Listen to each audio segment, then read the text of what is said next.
go to sleep late in the summer nights and get up early for you keeping your fast, while you hardly have had a sleep of an hour and a half, and then every time you are sitting in your family cozily and suddenly you hear azan and leave everything and go to the prayer 5 times a day and go to the mosque for that matter, you know. So, by ordinary standards of human beings, this is not an easy life. Once you used to it, you also drop doing it. That's the point.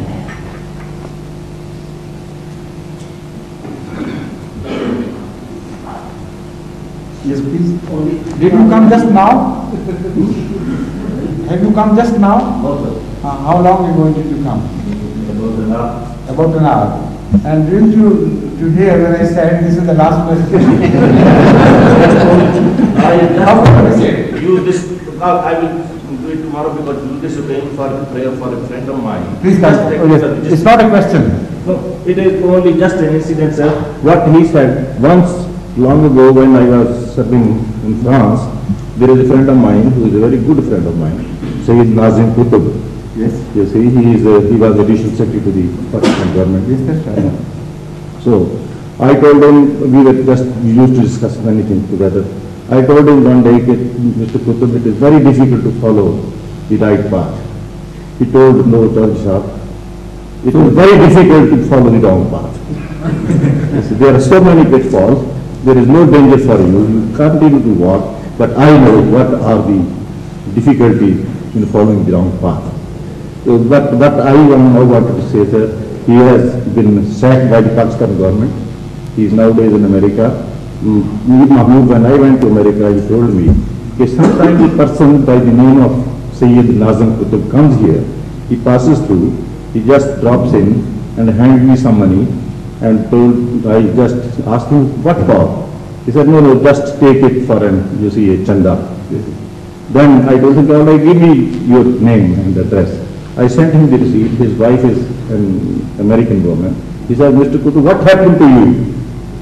You in the mosque? And he gave me this chanda. He said, no, I have known one person, he mentioned the name, that a community which can produce people like so and so and so and so, must be a good community. So I should not, pass it by the way. He even does that, sir. But he is nowadays in some difficulties. I would request you. You know, in a nutshell, I can summarize this. That true religions, in their respective times, are always uphill tasks. And all human achievements are through uphill tasks. And players seeking, or generals, non-religious societies, are most often downhill tasks. They absolve you of your responsibilities and provide cheaper, easier players. And you feel easier and easier as if you are shedding weight. But ultimately, you find yourself at the lower end of the mountain, at the very base, and you can't survive, and because then there is no further downhill, and you have reached the ultimate end. Then either you go mad because you can't see player anywhere, in any form, because you have reached the ultimate end, or you must turn back and start covering the same distance which you left behind. This is in reality the substance of the fight between religious and non-religious values. So an uphill task is definitely more difficult to follow in this sense. But once you have gained heights and look down at the caverns and the lower grounds you have left behind, then you know the player, what it is to climb. So the Holy Quran describes it in a different way, but the ultimate end is the same. It says those who seek vain pleasure, they think they are traveling towards water, while it is not water at all, it is a mirage. As long as they are traveling, there is a hope and excitement. And when they reach ultimate end where they thought the water was, then there is such agony and such pain and such torture awaiting them that it turns them mad. I mean, they have nothing to claim that they have achieved. Everything is lost. All the height, that is gained is lost totally. Now, it is a human psychology that you get the kick only while you are moving in a certain direction. While you are stationary, that is what you call is boredom. So shedding your responsibilities and traveling towards a life of irresponsibility is definitely pleasurable, as long as you are moving to further responsibilities. After you have done everything you could and shed everything, then there is boredom, complete boredom, and then you turn mad. This is exactly what is happening to the Western society nowadays. These bohemian movements, these other movements to go mad and to dance themselves out the whole night. And the music which is being liked nowadays is the mad music. And they want more madness to be added because they can't get the excitement. Previously, they could get excitement by tight clothes. The same people, some 100 years ago, although the ladies covered all their parts, but they made clothes more and more tight to exhibit their beautiful parts. And it gave excitement to that life, which was very modern as compared to the earlier style of life here.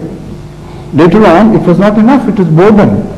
So they started removing patches from here and there, and ultimately, in the Victorian age, you would find glimpses of certain ladies who were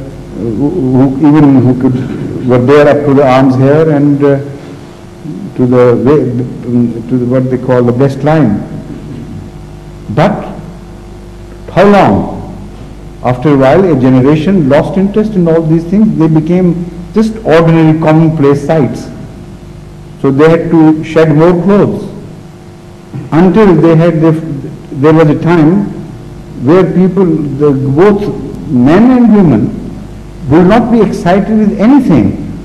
So they would run out in the streets totally naked, and they thought this is pleasure. And when that was not enough, they started beating each other during what they thought the course of enjoyment. And sadism developed. And unless you beat your partner with chains or sticks or indulge in acts of cruelty, you would not draw any pleasure. And then that was not enough. Then they would turn to innocent children. And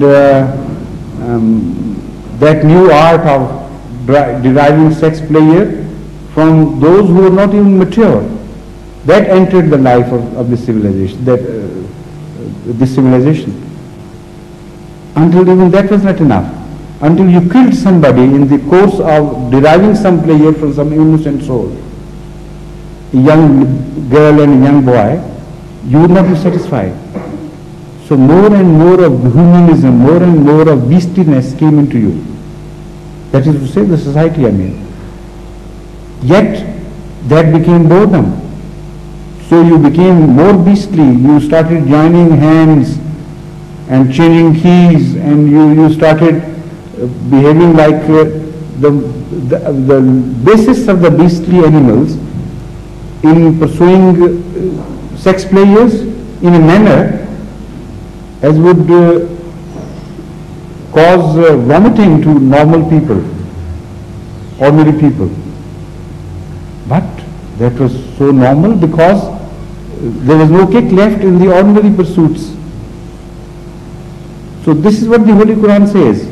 All right, go on. Go on shedding your weights and responsibilities. You will undo the entire course of civilization and reach a point where you will not be satisfied with anything. Then you will go mad. Then you will commit suicides. Then people among you would rise with movements which would be against your own national